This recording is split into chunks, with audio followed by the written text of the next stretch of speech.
Hello, everybody. Thank you for joining us for our second community engagement meeting around the new South Jeffco Library site proposal. We're really happy that you all could join us. We have about 44 attendees so far, hopefully 45. Hopefully we get a few more joining us as well. We know this is of great community interest, and we're really excited to have you all join us this evening. If you can go to the next slide.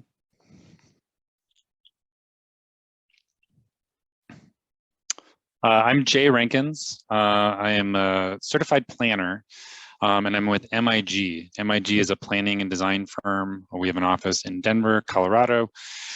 And part of my expertise is actually facilitation. So a lot of times we do that with a planning and design project, but for this particular effort, we are simply a third-party facilitator. So joined by a colleague of mine, Mark De La Torre, will be helping kind of with the logistics of the Zoom meeting, but I will be facilitating tonight's meeting.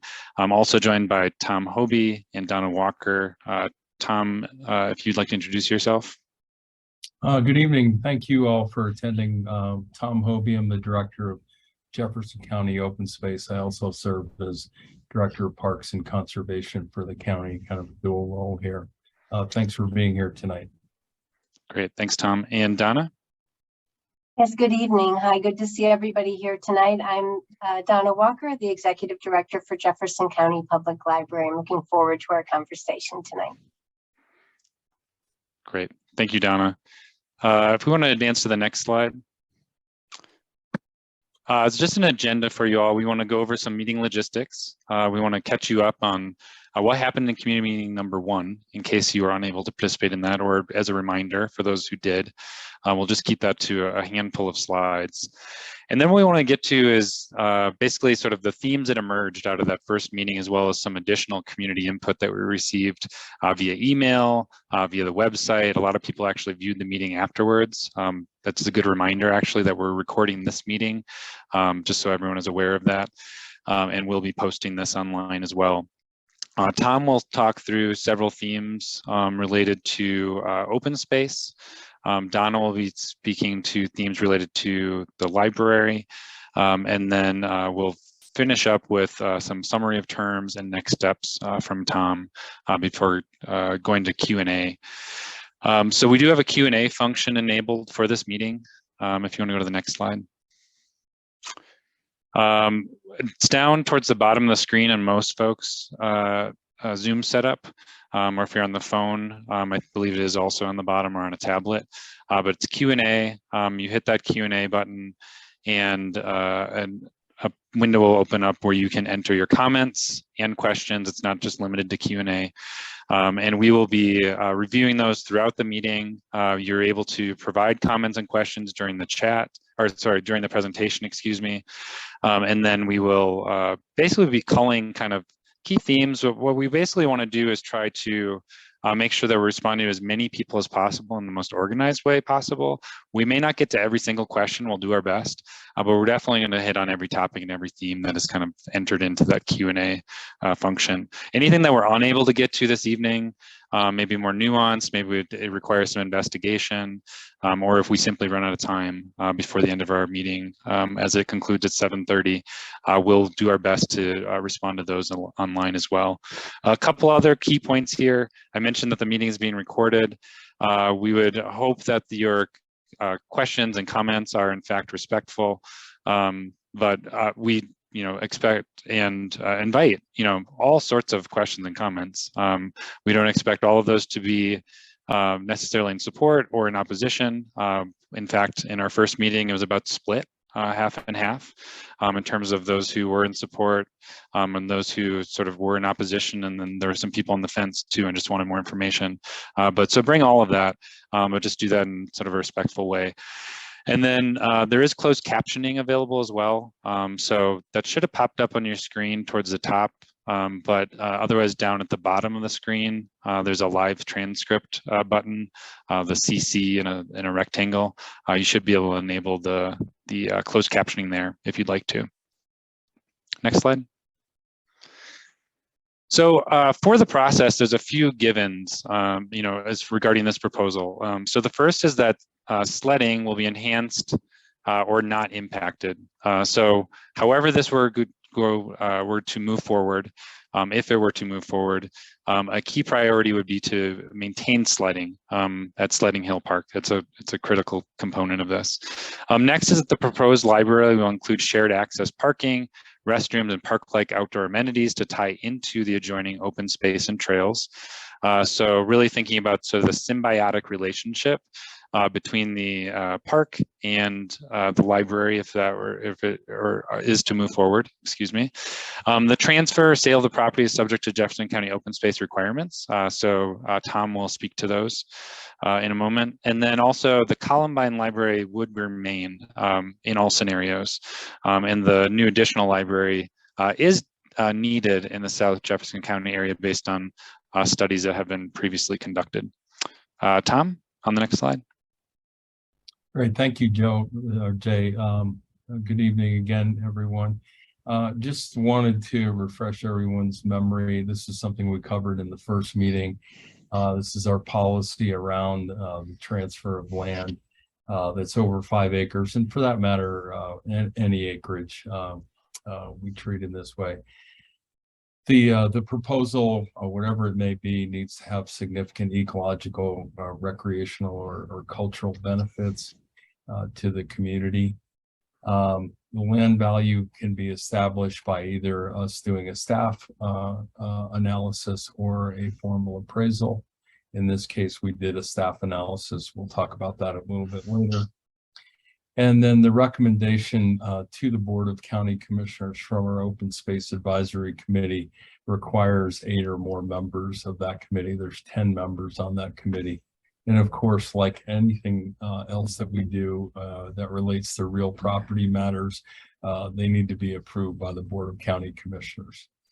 So that's our requirements in a nutshell. And with that, I'll go to the next slide, please. Just to refresh your memory, the proposal is for the library to purchase up to 6 acres of the just short of 30-acre site that you see here, and that proposal is for the library and parking and associated facilities to be at the far eastern edge of that property, adjacent to both Ken Carroll Avenue and Kipling. The idea with the proposal is to have shared parking, which you see in roughly a configuration here, and then outdoor amenities that would transition from the library building to perhaps some outdoor amenities, park spaces, to the open space area to the west. I want to emphasize that this is a highly conceptual study here, just to see how things might fit into the site. How they're arranged might differ a little bit, but the vicinity would remain the same. So you see 2 dashed lines there. The one to the west or to your left would be 6 acres. And the one to your right or the east would be about 4.5 acres. And then this is overlaid on the existing entrance and area, which is around 45 spaces currently. So that's the basic proposal, how things might be cited here. And with that, I'll go to the next slide. This is a summary of terms that we are looking at with the library. Again, we used our staff analysis on this. If we were to sell them up to 6 acres, it would be at $7.65 a square foot. If we sold them the full 2 million acres, the full 6 acres, that would be $2 million. We would, to incentivize the library to do this transition from the built environment to the natural environment, we would look at providing up to 50% of the purchase price, or $1 million maximum, for specific park amenities, things like shared parking, perhaps outdoor playground, other outdoor park-like amenities, including trail connections to the new library. Also, as part of our terms, there would be a site planning advisory team that would include our staff, the library staff, Foothills Park and Recreation designees, as well as Ken Carroll Metro District designees. So we can really ensure that the library fits into that park setting there, that open space setting. That's as it says, a very high-level summary of the terms. Next slide, please. So with this, I'll turn it back over to Jay. Great, thank you, Tom. So we're now up over 80 participants, so really great attendance this evening. We did again want to, for those of you who have joined since the first couple of minutes of the meeting, we did want to do a little bit of a recap before getting into some of the themes that emerged from the community input, including the first community meeting, as well as there was polling during that. We had a very active chat session during that. And then there's also been subsequent feedback via letters, emails, other public comment online, and other avenues. So we had about 141 people logged in at that first meeting. 102 participated in the polling. 142 comments were made in the chat. Again, this evening, since we're on a different platform, Zoom instead of Teams, we're using the Q&A function. So a reminder for everyone that you can use the Q&A to provide comments as well as ask questions throughout the entire presentation. And then we're going to shift to basically responding to different questions, themes, and comments that are coming about throughout the meeting. Really interestingly, 375 views of the recorded presentation. That was as of yesterday. I think it may have actually increased since we pulled that number earlier yesterday, and probably in preparation for this meeting. But we are recording again, for anyone who accessed the meeting, after the very beginning when I announced that. So it is being recorded. Next slide. So some of the key themes that we want to cover that emerged, and again, because a few people joined late, just wanted to highlight, we did receive a lot of positive feedback and comments. There was actually a lot of support for the proposal. In the first meeting of all those people that I mentioned that had logged in, it was about 50-50 in the polling in terms of people who were, advocating for or supporting of the proposal as it is sort of characterized right now, and about half of the people who were opposing it or had some pretty serious concerns. And so what we wanted to do is really focus on those concerns for the presentation this evening. And so we've characterized that or summarized that in these 9 key themes. And so I think Tom and Donna are going to walk us through each of these key themes and some of the investigation thought that has gone into it in sort of trying to understand what are the pros and cons as we try to address each. Next slide. So I'll turn it back to Tom. Tom, you're muted. Thank you. So first one was impact on sledding. We certainly want that to be to not have an impact on sledding or enhance the whole sledding experience.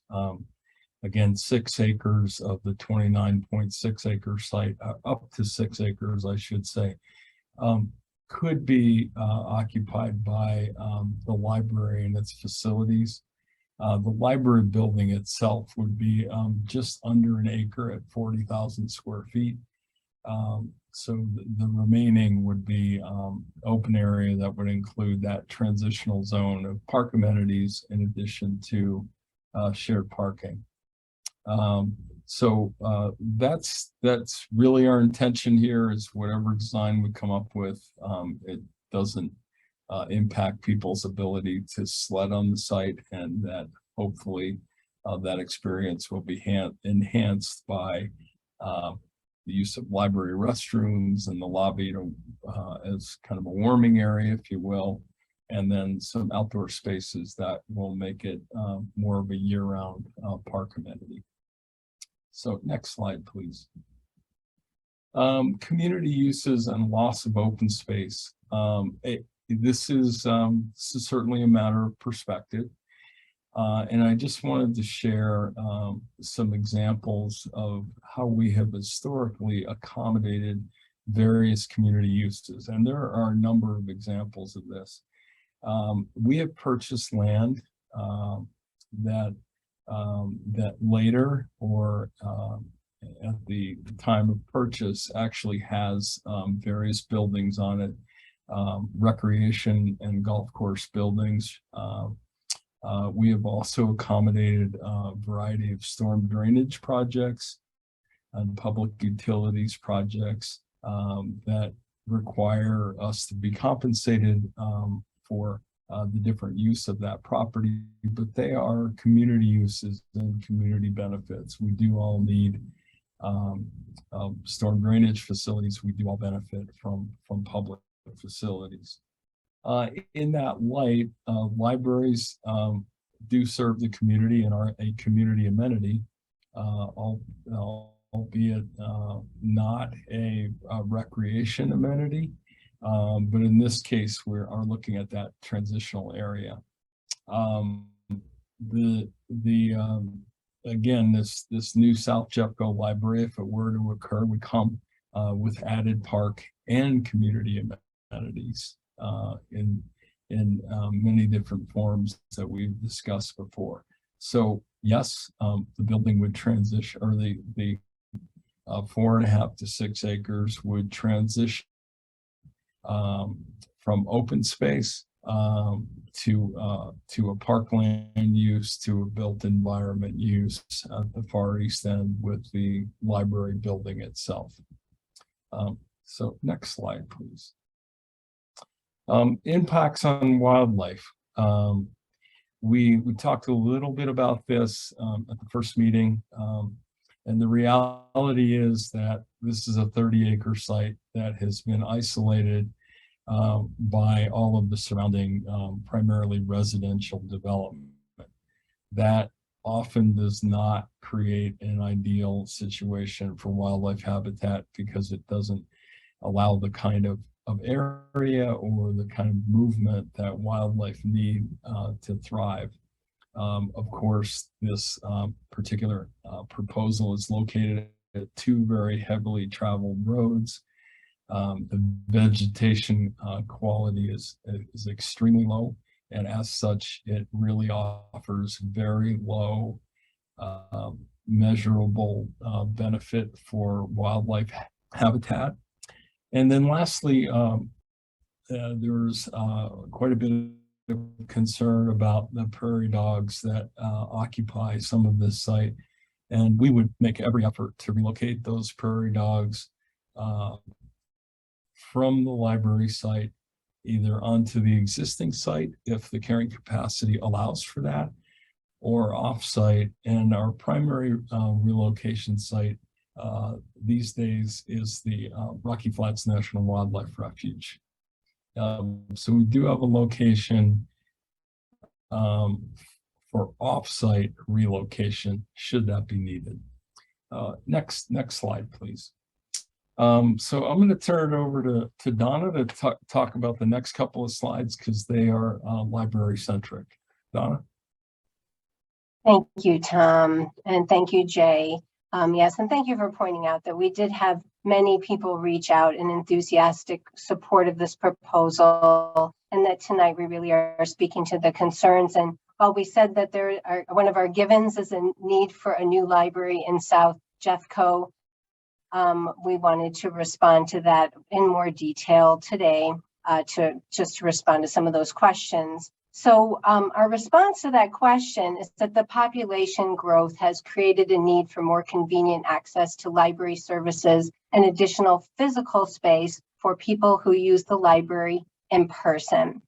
Columbine Library was built in 1989. The population for the southern region of our county was approximately 60,000 people. That population has doubled, and this region now has over 120,000 residents. Demand for library services grows in proportion to the population as does the need for library space to support those services. The ratio of space to population is a time-tested measure for evaluating and planning library space, which we use this measure as part of our facility master planning.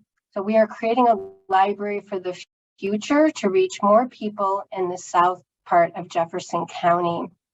We did get a few questions also about enlarging our Columbine library. Had we thought of that? Well, back in 2016, when we were planning for the Columbine library remodel, we determined that enlarging the building was not a practical option for us due to the size of the building and the site situation there. So it just was not a practical option for the library. So then our expansion efforts focused on looking for a site that's closer and more convenient for the number of people who live more south and west of the Columbine Library. So that's how we determined the need. So next, I'd like to talk about our site choice criteria.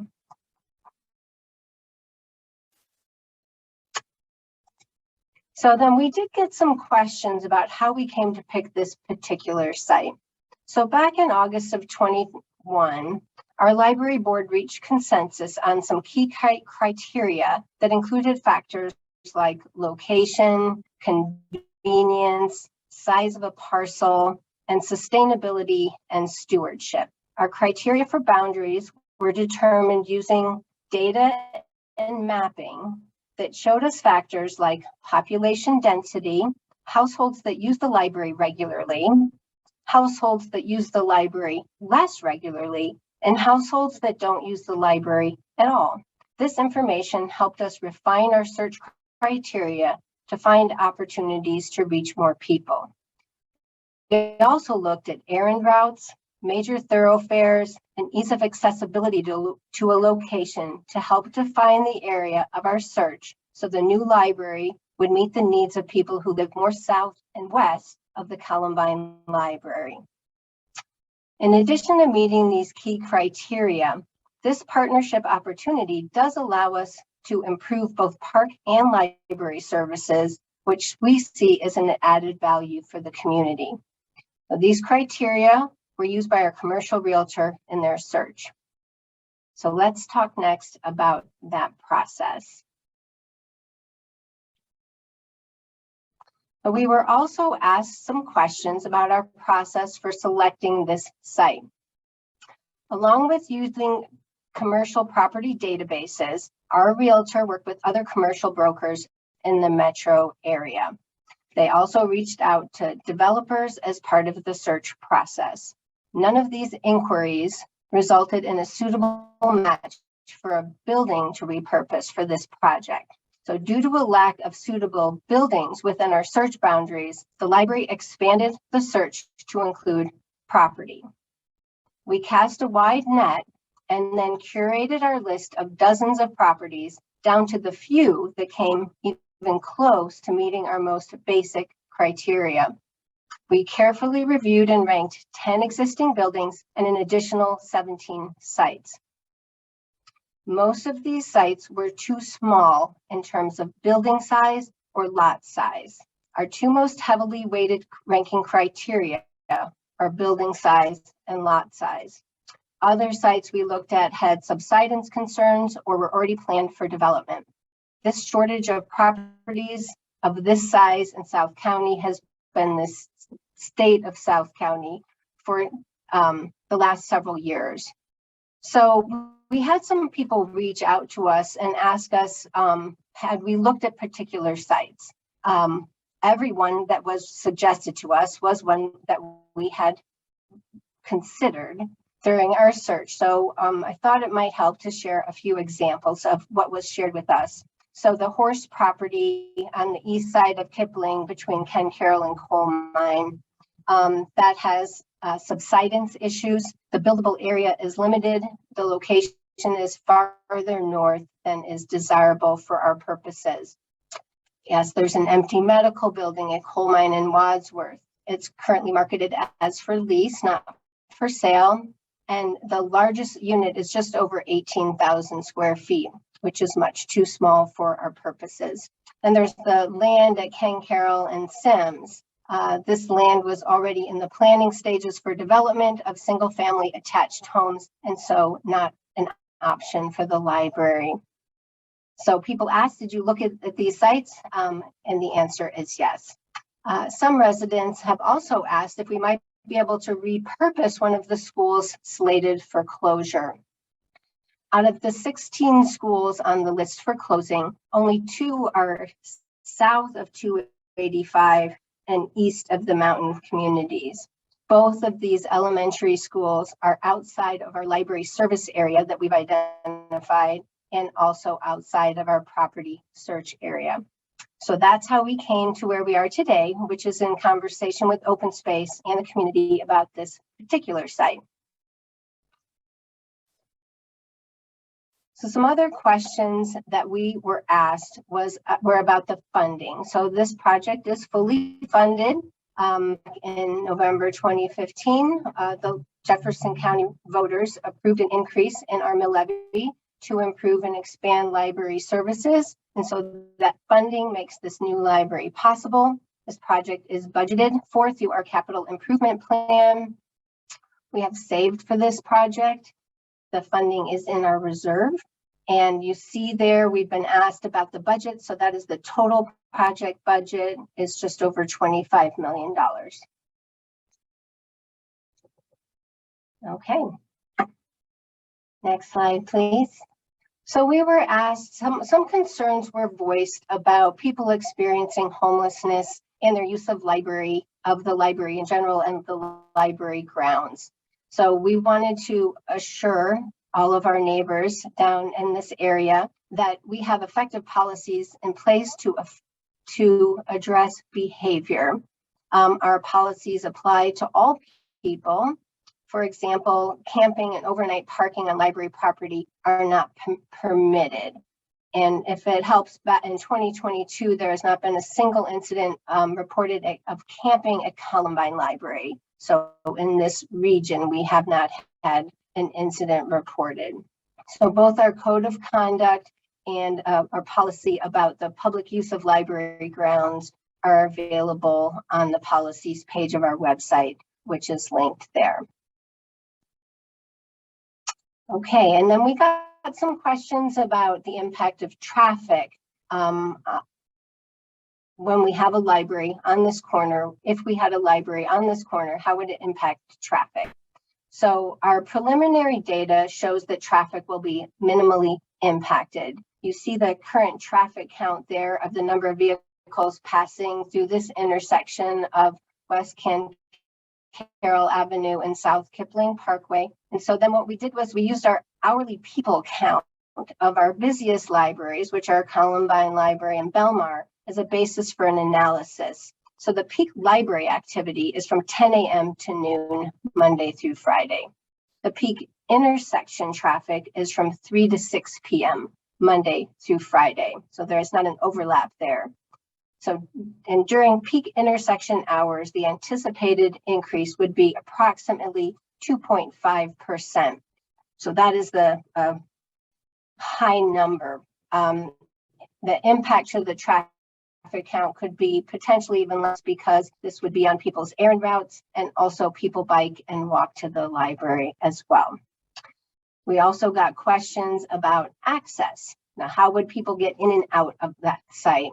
And that it's too soon for us to talk about something like that. Site drawings would need to be completed for planning and zoning review. And then at that time, Jefferson County Transportation and Engineering would provide recommendations and safety requirements. And then we had got some questions about parking.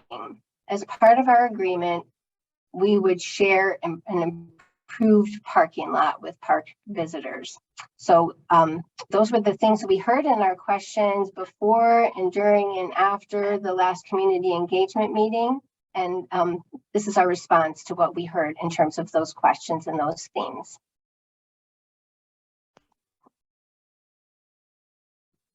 Back to Tom. Thanks, Donna. This is the process that we showed you at the first meeting, and just wanted to identify where we are now, which is obviously at the second meeting, September 28th, where we would go from here. Is a series of meetings with the library trustees, with the Foothills Park and Recreation District Board, with the Ken Carroll Metro District Board, with the Open Space Advisory Committee, and then ultimately with the Board of County Commissioners, perhaps as early as the end of the year. All of those meetings have opportunities for public comment. If all of these bodies agree that they would like to move ahead with this proposal, it would then move into this future column, which would include planning commission consideration of the project through location and extent review, and a BC Board of County Commissioners, that's BCC, hearing or consideration of actual sale of the property from Jefferson County Open Space to the Jefferson County Public Library.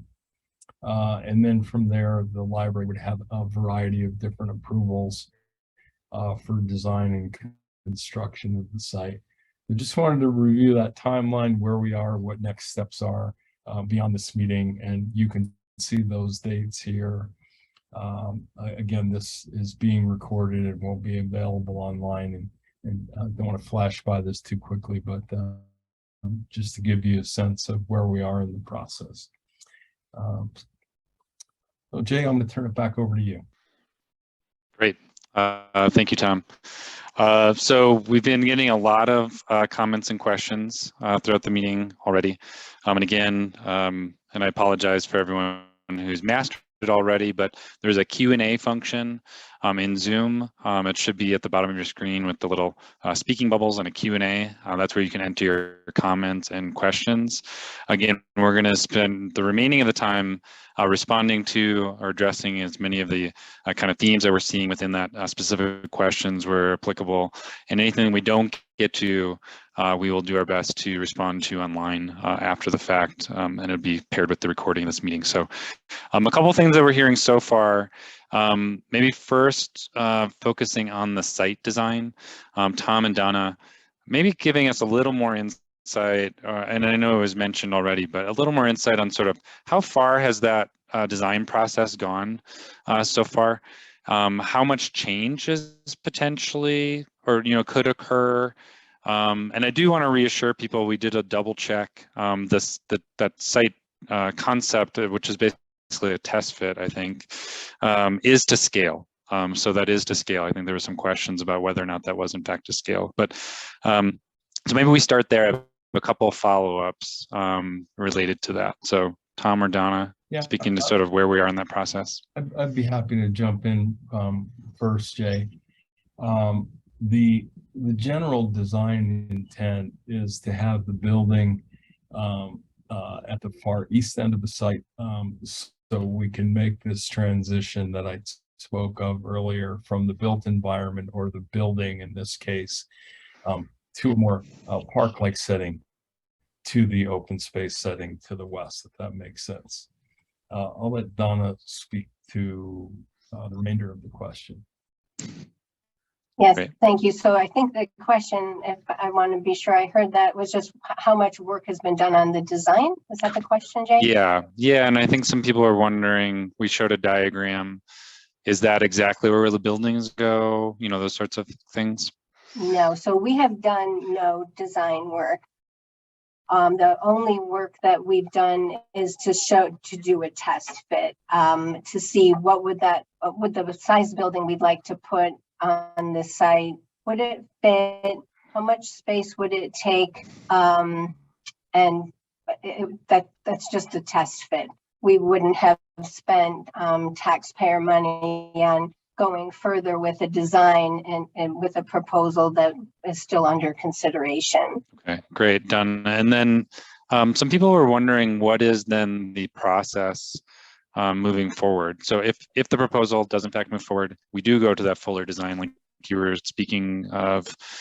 Is there a public process involved in the design of the library, and sort of what, maybe you don't have to spell it out exactly, but what might that look like? Sure. Well, this one will be a little bit different for us because we have community partners. We have open space, of course. We have the Foothills, Parks and Rec. We have the Ken Carroll Metro District as part of an advisory committee. That would be something that would help guide our how things work for the library and for the amenities moving forward. And we also then have community engagement at different phases of design. So we would show conceptual design or schematic design, things that show the next phases of design. And then that's where the public weighs in and says, okay, tell us more about this, or we don't understand that. So that along the way, that's how the general public participates. And then of course our board represents the public, and we have a process for them and in their board meetings. Okay, great. And Donna, I don't mean to grill you, but still on the design kind of process and where things are at. There were several questions about geotechnical reports, the soils in this particular location, as well as drainage and water quality.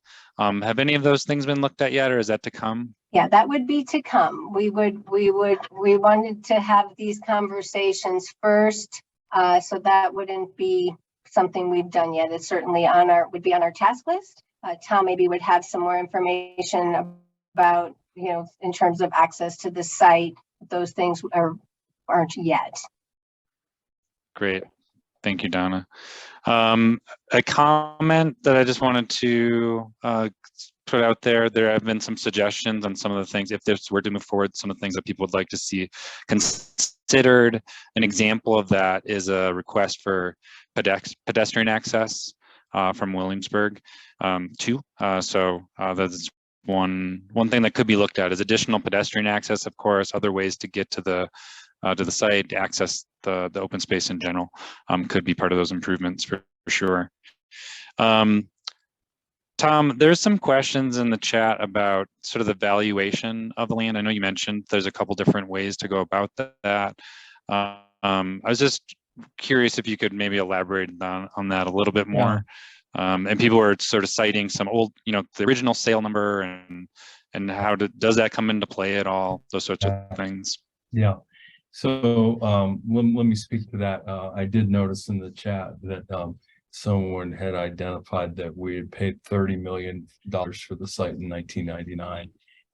The accurate number is that we paid $1.5 million for the site back in 99. If you do the math on it, that equates to about 86 cents a square foot. The valuation that we came up with via our staff analysis is $7.65 a square foot. That's almost a 9-fold increase from where we purchased it in 1999. So just to clarify that piece. And then I did notice some question about why share back those dollars with either the library or Foothills and Ken Carroll Ranch. We have, as a matter of practice, underlying practice, not policy, we have done in the past where we have reinvested those dollars in the local area, and that's what we're doing here is being consistent with our past practices with other jurisdictions around the county where we've said, okay, we're going to generate this kind of revenue. We've already made this investment in this part of the county. We want to reinvest it in this part of the county. So that's the notion on this particular proposal. In terms of valuation, we have a very skilled and experienced real estate staff. They go through and do an analysis, much like an appraiser would do, looking at comparables in the area and market values. And of course, we are interested in maximizing whatever gain we can for the transfer of open space properties, so we can do things like reinvest it in the community and in other park assets, or purchase additional open space lands. Great, thank you, Tom. Donna, there was a couple of different questions and comments about library usage. Some people suggesting that library usage has gone down over time as a trend. Others wondering the impacts of COVID, and sort of as we emerge from COVID or sort of enter this new normal, what you're seeing in terms of library usage. Yes, thank you. We did talk about this a little bit at the first community engagement meeting, but not specifically kind of post-COVID what's happening at the library. And I'm happy to report that we are seeing our numbers go up quite a bit since, of course, last year was an anomaly, the year before was an anomaly, and this year we are welcoming the public back, looking to get back to where we were in 2019, which is one of the most highly used libraries of our kind in the country. And we are seeing that kind of use come back. It's not where it was, but we anticipate that it will be. So our libraries are busy. People are coming to story times and to programs and coming in and using the computers and checking out materials. So we have seen an impact, and now we are seeing how much the people need and use the library, not only during COVID, which they did from June 2020 on, but now in greater numbers as COVID has a different kind of impact on individuals. Great, thank you, Donna. Another one for you. Several people have asked about what types of amenities could be located at the library that aren't at others, particularly those that would respond, to local community needs.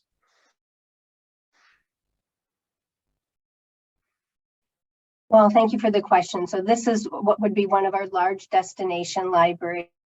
So as a larger library, it would include all the amenities that people would expect, all the services that people would expect in their library, multiple study rooms, community meeting space that's larger. And so I see a question here. So I'm going to stick to this question here about the types of amenities. We would have a computer lab, potentially access to computers, a family place library, which is a special designation for early literacy learning. The connection to the outdoors was something we heard over and over again in our earlier community engagement. And so this is one of the amenities that we expect to have here as a particular connection to the outdoors with a, which we'll see what all that looks like as we get it, if we get into design. Great, thank you, Donna. Tom, there's been a few questions and comments about the discussion of wildlife. Just wonder, I know you guys manage a ton of open space, and I think this is actually managed by a different entity. So maybe you could speak to that, as well as any sort of the way that the impacts on wildlife might be addressed in a proposal like this. Certainly. In addition to the real estate, the experienced and skilled real estate team that we have, we also have the same in a natural resources team with a variety of different disciplines. And they've gone out and looked at this site and would continue to look at this site and be involved in any kind of relocation of prairie dogs, which is the primary species that's really occupying the site right now, albeit not the healthiest environment for them, with a pretty denuded site, as well as being at the intersection of those two major roadways. So just in general, those are the things that we do on a regular basis. And this particular site, again, has our natural resource team identifies it as having very low or almost no habitat value because of what I mentioned earlier. Great, thank you, Tom. We are getting some additional questions and comments, I think, that were related to things that were already addressed. So just want to acknowledge that. Again, about library usage going down potentially. The date of that the study was done. So I don't know, Donna, if you can speak to that, when the original study was done. That and I understand that you already said that, you know, the usage has actually increased, but when the original study was done, that called for the need for an additional library in this part of the county.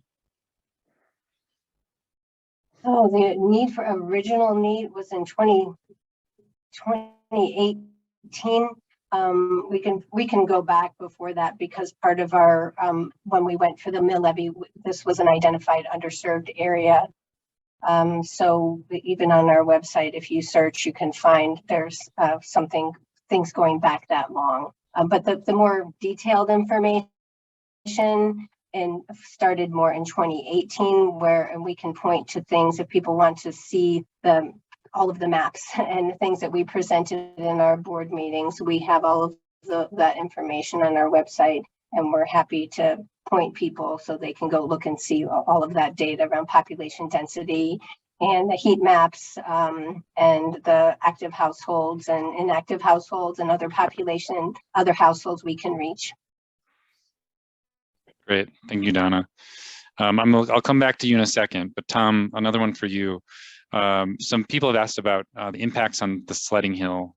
I think you spoke to that to a certain effect, but people are wondering about, you know, particularly that kind of eastern area, you know, and sort of the impacts on sledding, and acknowledging that some people do use that area for sledding, but also the impacts during potential construction, if there'd still be sledding able to happen during the construction process. A couple of things. So I'll take the first one, the impacts of the sledding hill.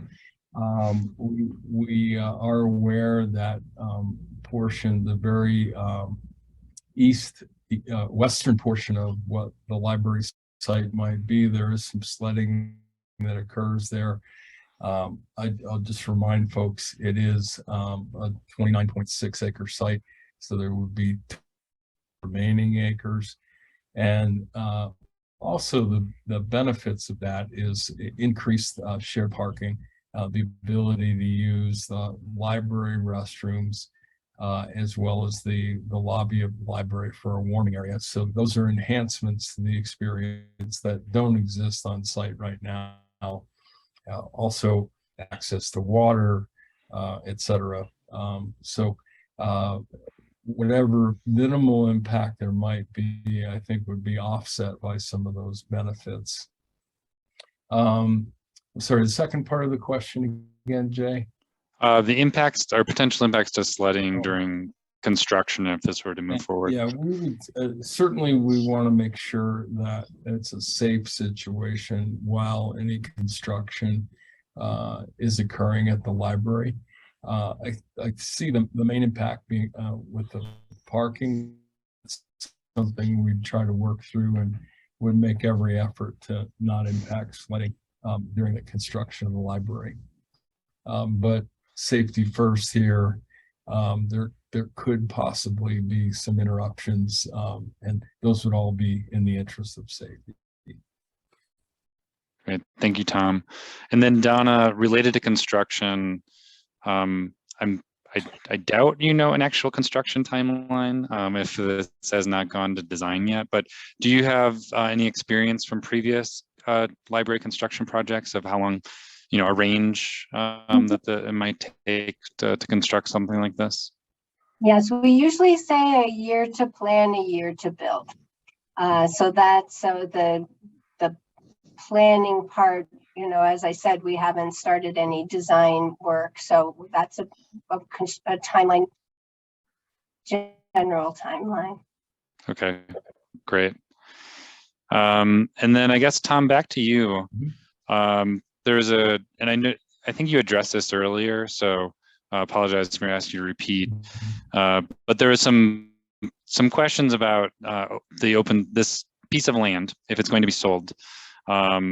Is there precedent for it to be sold on the open market? And maybe to that end, what are the limitations if something is designated open space as part of your sort of portfolio?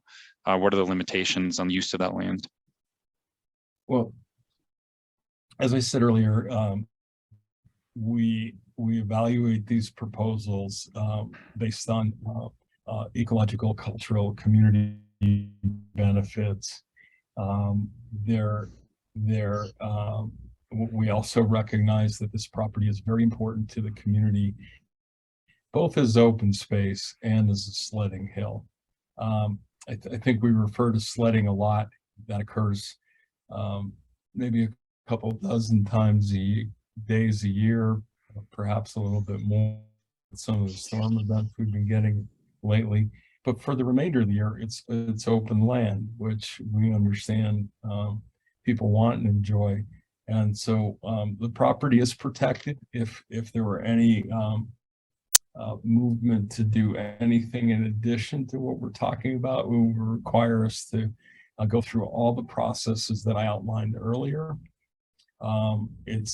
We're in the business of purchasing and holding land, not necessarily selling it unless there's a community benefit. And I outlined what some of those community benefits are earlier. There's various buildings for recreation purposes. There's storm drain facilities. There's utilities. Occasionally, there's a road that might slightly impact some open space holdings. But for the most part, we're interested in holding the property. We have done some land exchanges in the past. We made sure that those are highly beneficial land exchanges. One that we're currently finalizing right now is exchanging 64 acres of property that there's no public access to or visual access to for the most part for 1,260 acres in return. So you can see that when we do those kind of exchanges, we want to make them highly beneficial to Jefferson County open space and the people of Jefferson County. Great, thanks, Tom. So there have been a lot of questions about the design and construction process.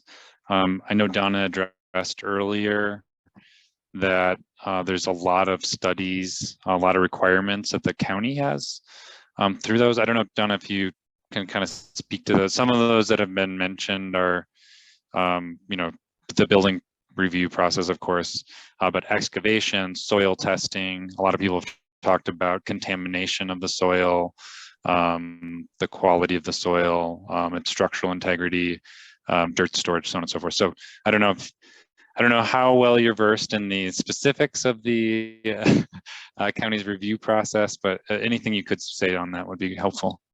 Well, we have a task list that would take us through. Many of these items are due diligence items. So we would take that seriously to look at each one of those due diligence items before we completed any sale. And then we would, so that we could do something that is constructible. And then we would have a construction project that would answer the other questions, I think, about kind of how dirt is handled, dirt storage, I think I saw here, things like that. So I'm not sure if I'm not fully understanding the question, but those are things that we would do as next steps, but we wouldn't have done them yet because that would be getting ahead of this process and certainly ahead of open space. It's open spaces land. Yep. No, Don, I think you have addressed that. And I guess I would just reassure everyone that this project, like anything else that would get built in Jefferson County, need to go through all of those requirements, just as a private development would have to do in terms of addressing those needs, addressing the code, and conducting the appropriate studies. Another one for you, Donna. Some said that they had heard that there's funding made available to have a standalone library for Conifer, or for the Conifer corridor, excuse me, so that the high school space wouldn't have to be used. And the question is really, well, I guess maybe confirming that or not. And then is the funding separate from this proposal, or is this location where that funding would be used? Thank you, Jay. I appreciate this question. I really appreciate this question. So we have put $2.5 million in our 2023 budget to improve library services in the Conifer area. But separate funding, this location is not intended to improve library services in Conifer. So they're two separate projects with two separate funding streams. Well, the same funding stream, but two separate buckets. Great. Thank you, Donna. A couple of things on the Q&A. Just want to acknowledge there are quite a few open questions, meaning we haven't been able to answer them in a written format or verbally yet. We're going to do our best to get to as many of those as possible. And again, we're trying to kind of collect themes or so we can kind of hit several at once. But we know that there's a lot of nuance in the questions, so we'll do our best there. And then also, it is helpful if you can provide context when you're providing a question or a comment, rather than just sort of a direct, there's been a few responses that are a direct response to something that's been said by Tom or Donna, and it's going to be a little hard as when we export this and revisit it later, as the teams look at responding in further detail. So looking at our next kind of piece, I guess we hit it already, but there's been several more questions about the engagement process, Donna. I'm sorry. And so if you can just maybe, it's probably a similar response to what you already gave, but what kind of community engagement process would we have moving forward, assuming the proposal is ultimately approved by the different governing bodies? All right, well, I'm happy to answer that. We have a formal engagement process, which goes through our board, where our architects can present ideas to our board. So that's one part of the engagement process where people can sit in and listen, and also there's always public comment portion of our regular board meetings. So that's one part of it. Another part, so we have had quite a bit of community engagement on what we call the program of service, but then if we went to starting to design that program of service onto this site, then we would come up with a preliminary design using that information. Then we usually go to the community at a certain point in that design process before we get too far down the road and say, this is what we heard, this is the direction we're heading, how does that look? So they would be meetings similar to this, maybe in person. We don't know that yet. We'd have to see the timing of everything. And then people have an opportunity to weigh in and say, this is what we were meaning. So at each point in the process, then we bring forward the design development. Usually we always have things on our website so people can see the progress and also have a way to always be asking questions. Part of it is we're kind of waiting to see what happens here, to see what will happen next with the design, but we have an extensive community engagement process around the design. Great. Thank you, Donna. Another one for you, Donna. We have a question around who will be responsible for enforcement or enforcing the library acceptable use policy, specifically around the parking lot, but I guess that would go for the whole site. So we have a security coordinator for one who does this now for our sites. We have cameras around our sites that see what's going on during the day and in the evening and often in the middle of the night. And so if something is happening there that is not safe for the neighborhood or for the library, then we address it. So the library is responsible. Is the question. We actually have a person whose job that is as well. Great, thank you, Donna. Let's see, just trying to scan for different ideas here. So there are some questions, and I don't know if Donna or Tom, you can respond to this. It may be something we need to investigate further.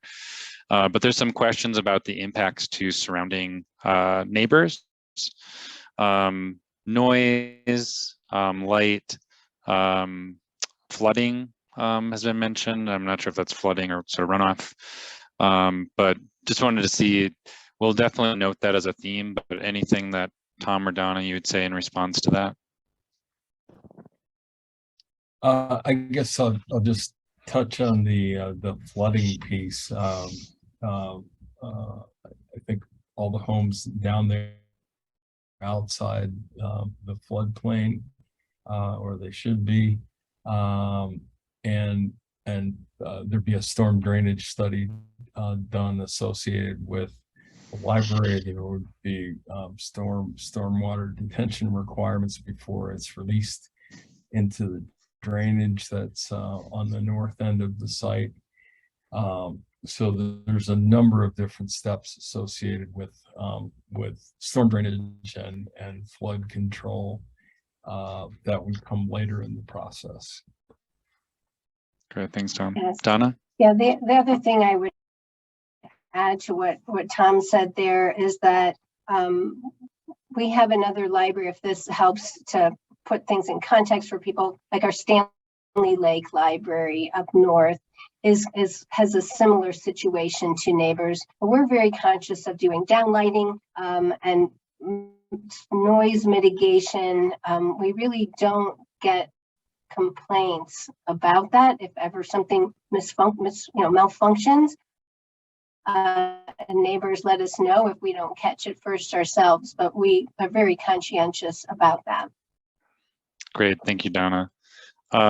This could be an easy one if you happen to know the number off the top of your head, but someone was wondering how large the Columbine Library is, and then how that can compares to the current proposal for this new library. The Columbine Library is just over 30,000 square feet. And this has a little bit bigger to allow for more community meeting space, which was a request we heard in our prior community engagement. Great, thank you, Donna. There was another question around the restrooms, and it might be for Donna and Tom. I'm not sure how you guys would address this, but basically about the sizing of the restrooms. It seems relatively straightforward, I would think, the size of the restrooms for the library use alone. But there was mention of sort of a shared use of the restrooms to be able to be an open space amenity, particularly for those sledding in the winter. So how you might size those, given that there's, on a popular sledding day, you can have a couple hundred people out there at least. So restrooms would be to code. So we start with code, and then our architects obviously would be helping us determine when we have some kind of peak use, and which would be, unusual use for the library if there's 250 people sledding. So we would probably make some adjustments there. I think that's part of what the advisory committee will help us with, so that we have something there that becomes something that is satisfying to people using the sledding hill and also using the library. Great. I'll just speak to it from a park perspective. Obviously, we are heavily into the restroom business for parks, and it's important to note, while there might be 250 people there at a time sledding, there probably won't be 250 people wanting to use the library, the restrooms at the same time. It's something that we address with regularity when we build restrooms at various open space trailheads. Great, thank you, Tom. I guess one, a theme in the questions would be around the environmental impacts. And I guess this goes for all the due diligence, Donna. If there's something that is deemed to be, I don't know, unacceptable, right? Like impact on something that was brought up earlier, whether that be the soils or the runoff or wildlife, whatever it might be. Is there I guess a willingness to sort of stop the process or, kind of to rethink things?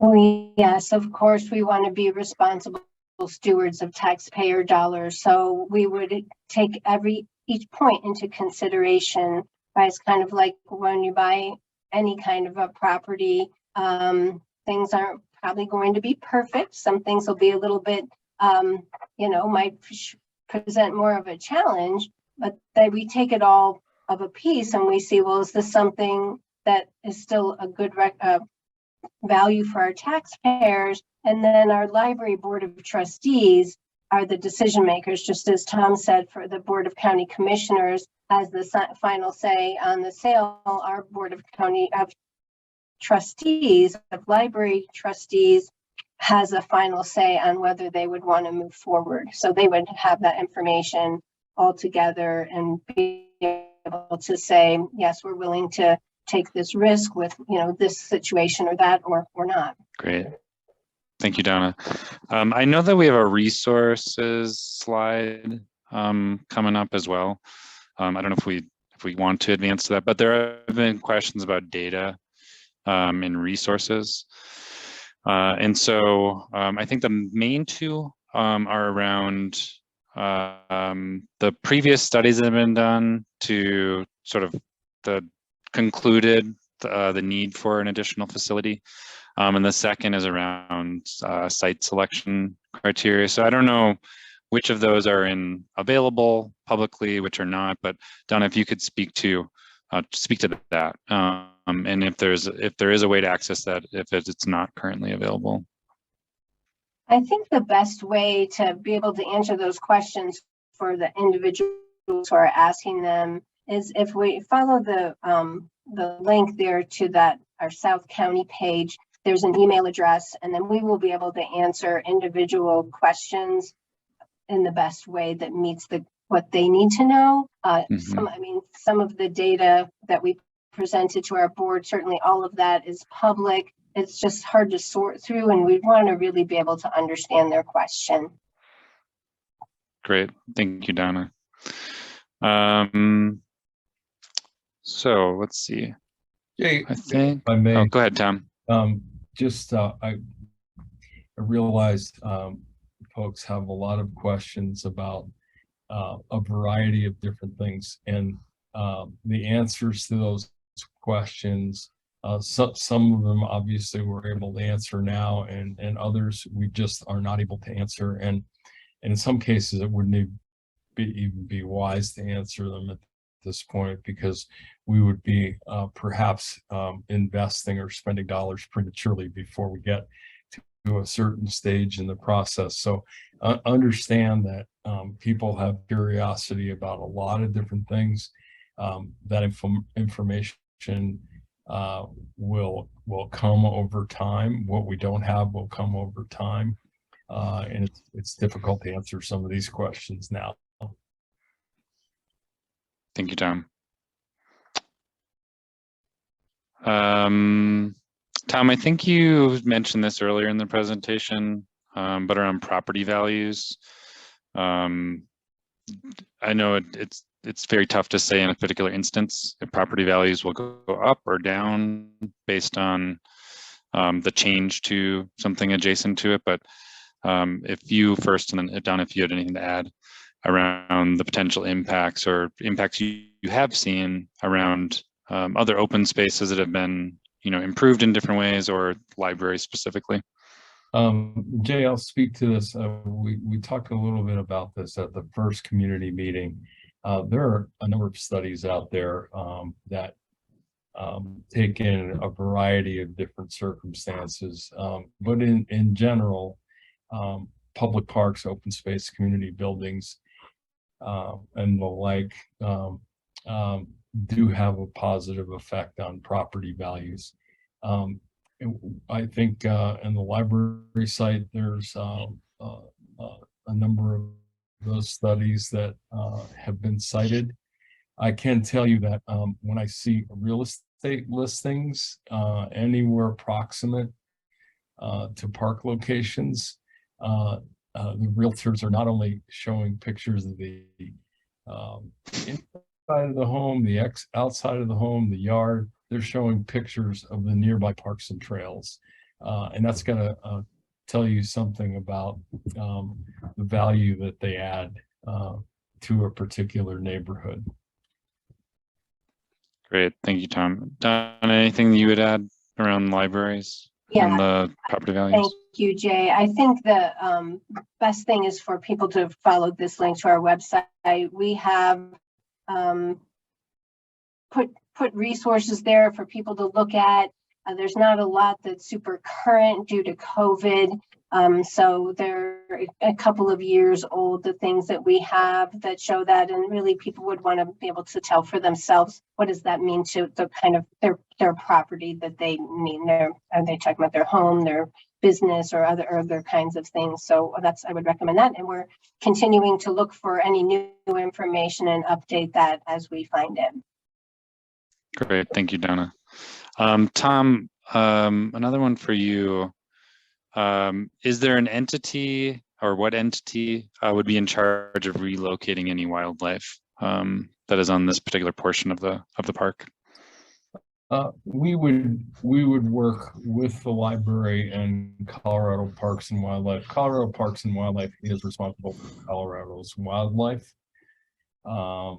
and it requires relocation requires a permit from Colorado Parks and Wildlife, and they review the entire process. So we would be doing that in tandem with the library and Colorado Parks and Wildlife, as well as there are a number of volunteer and nonprofit organizations that like to get involved in these kind of efforts, and we would certainly welcome their engagement. Thank you, Tom. There's been a suggestion to go back to the process slide, and I may ask Tom and or Donna to speak to that in a moment when we get back there. But in the meantime, Donna, we're seeing a lot of comments and questions about specific locations. People are giving addresses, they're giving specific lots, old sites that have been abandoned, or entities that have moved. I think to address each and every one of those would probably take us until 2 a.m. this morning or tomorrow morning. But maybe at a higher level, if you could revisit some of those higher level criteria, and particularly this sort of, I think there's a general sense that maybe there's a large area, we're seeing a lot of growth in the county, maybe further from this particular site, and so how this site emerged again. Is that a good question? It sounds like a couple of questions there, okay. Jay. A little bit about particular sites that people have identified. We're happy for people to send those to us. I spoke to our realtor again today about the site search and what he's doing and what he has done, and just to make sure we're all on the same page here and see if there was any new information. He gets a notice at 7 a.m. every morning if anything comes close to meeting our criteria, and things haven't. We certainly would never say, don't send us that information. So if people have sites that they've looked at, we can certainly cross-check it, and we're happy to do that. So I would never say to someone, don't give us more information as a librarian. And then the other question, I feel like the question is around the south and west, and some people may be asking about west of C470. Yes, we're really that's exactly looking, right. if I understand correctly. So we want things on people's errand routes. We want a location that's Main and Main is how we can describe Ken Carroll and Kipling. And so this is a more convenient location on more people's errand routes in terms of people who live west of C470. And the population density drops off quite a bit west of C470. So that's why we're looking within that, the U of C470 in that area, if that answers that question. Yes. And then another question that it feels like there's a question about that where that is, and for some people now will be able to walk to a library in their community.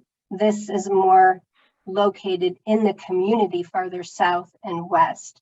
So that's why this location makes sense to us and why it meets our key criteria. Great, thanks, Donna. And then if we could go to that process slide, just a reminder there. Yeah. So Tom, I don't know, I think you presented this the first time. I don't know if there's any highlights here, but I think, or Donna, I think the thought was kind of the future piece, and I know that's pretty high level at this point. But thinking about some of those additional steps as we move forward, if either of you could speak to that.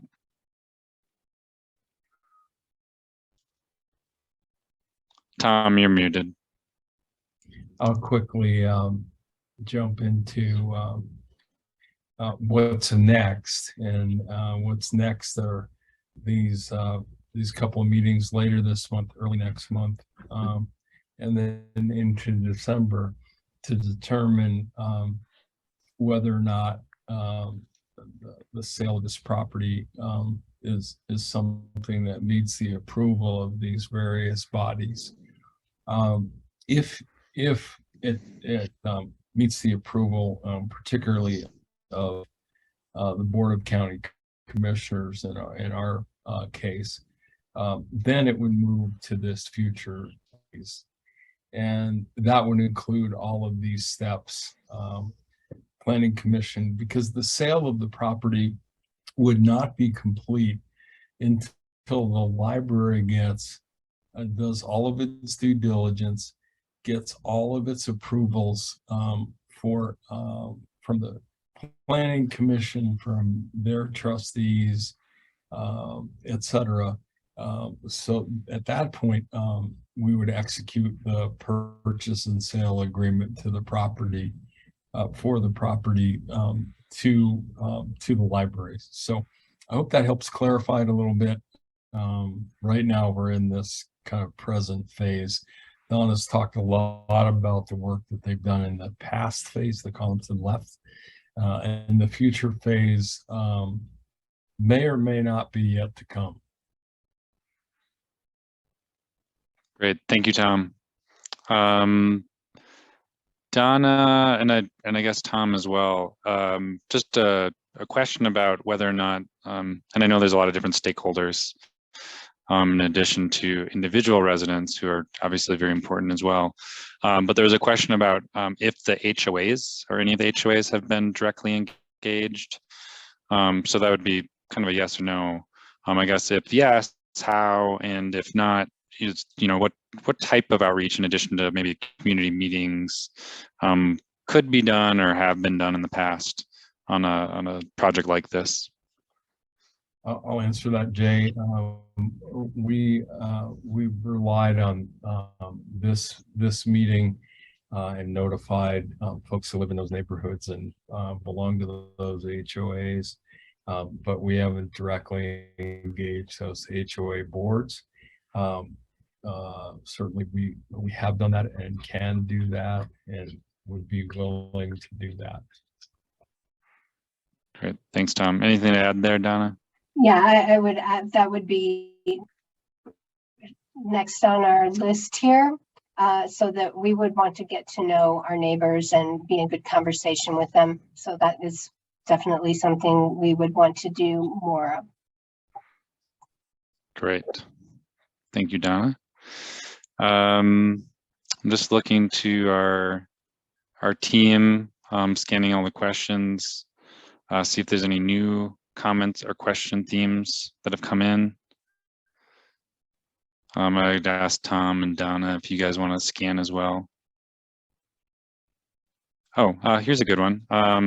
Someone just asked about the different boards, the library board, open space, I guess the county commissioners as well, who they are, and how are they representative of folks in these neighborhoods in particular. People are asking, but just sort of how those are probably formed is probably a good question.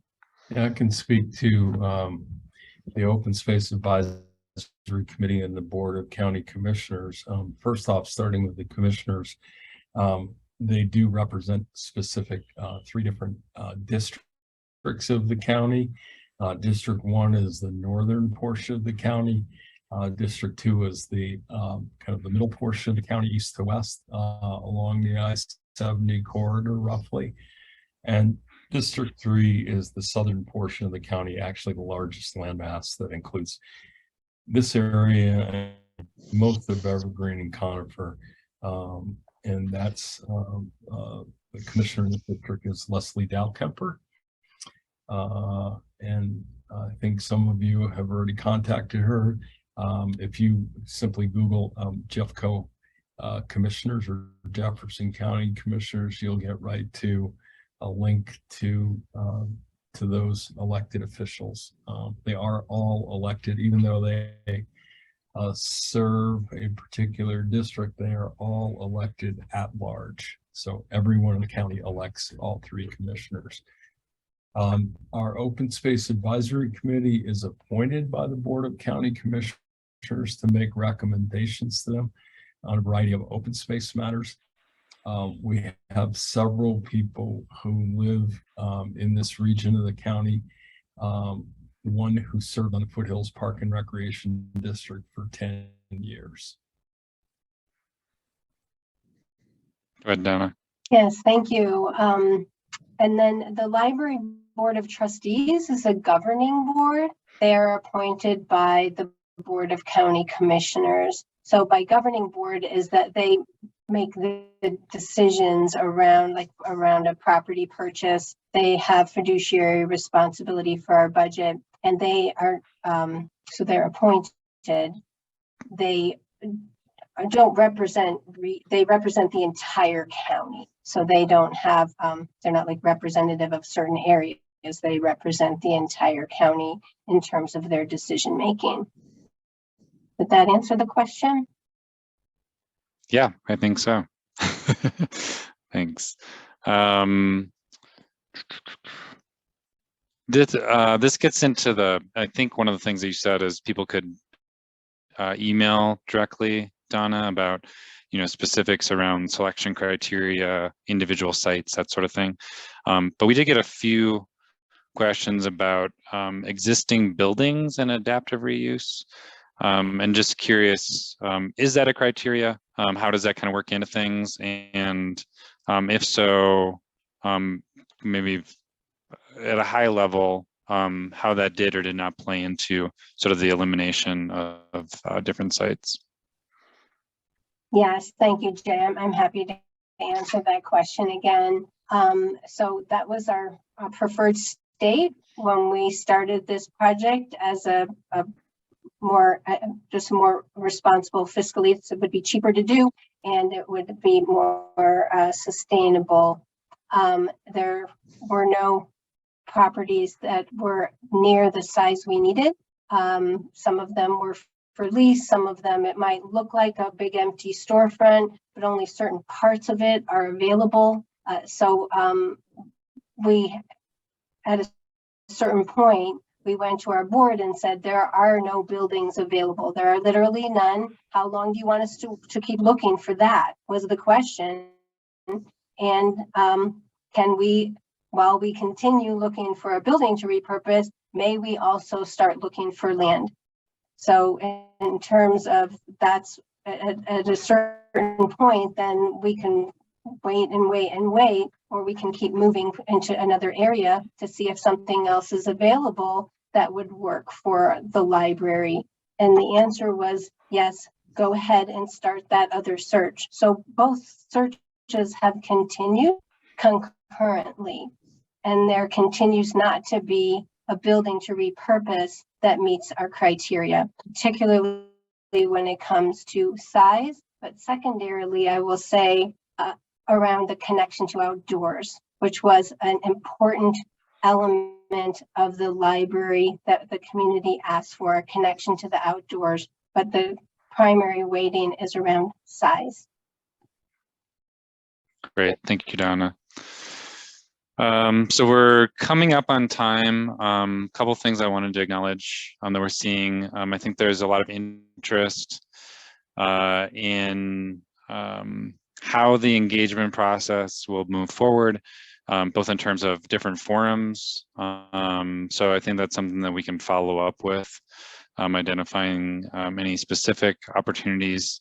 Tom already talked about and it's on the screen there, in specific meetings that will be happening. So that's obviously one opportunity, but we'll definitely have the team kind of review all the comments and think about, in addition to the website, our websites, how to perhaps have additional engagement and what that might look like. The other piece was, and it's very much related, people wondering about how they can express either support or dissent for the overall proposal. So we'll try to articulate that on the website as well, and follow up to people who have participated, provided their emails, so on and so forth. I think that is probably all the time we have for the Q&A. I think at this point, if we want to move forward, show that resources slide again, and then Tom, if you wanted to wrap us up with the next steps. Certainly. Thanks, Jay, and thanks to all of you for participating tonight, for all of your questions. The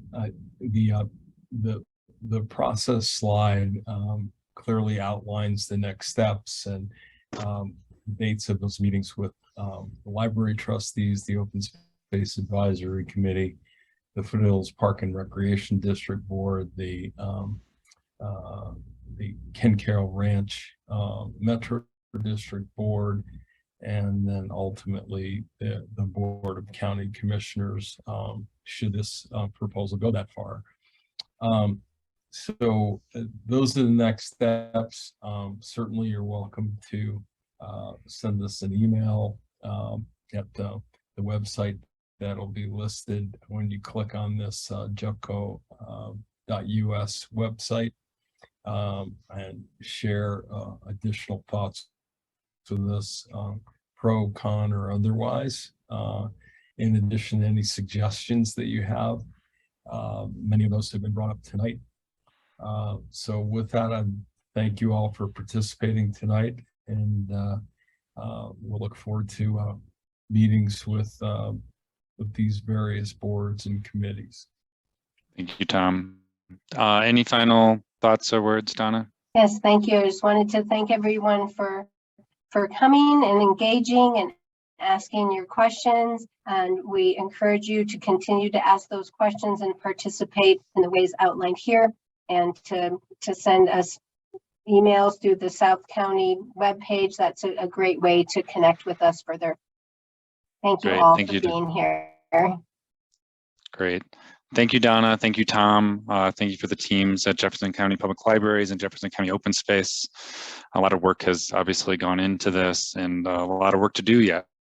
I think it's made clear here, whether people are in support or in opposition, there are a lot of things to figure out still. So thank you all for your time this evening. We really appreciate it. And please track along with the process. We really want this to be a net benefit for the community. And so that takes you all participating. So we appreciate you doing so tonight. Have a great evening.